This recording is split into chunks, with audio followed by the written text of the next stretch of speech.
চাৰিবাৰকৈ প্ৰধানমন্ত্ৰী আমাৰ অসমলৈ আহি গ'ল, এবাৰো মুখত জুবিন গাৰ্গৰ নাম নোলালে। চাৰিবাৰকৈ প্ৰধানমন্ত্ৰী অমিত শ্বাহ সকলোবোৰ আহিলে, কিন্তু মুখত এবাৰো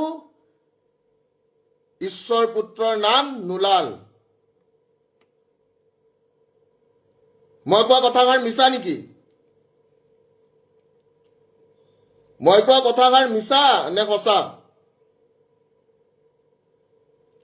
আমি সন্তুষ্ট নহয় দাদা, আজিও কান্দি আছো। তোমাৰ চকুৰ অশ্ৰু নৈ হৈব।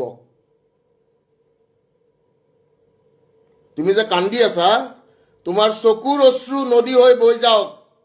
তথাপিও ৰজা পালি নেতাৰ কাৰো গাত এডাল নুমু নিহিলে।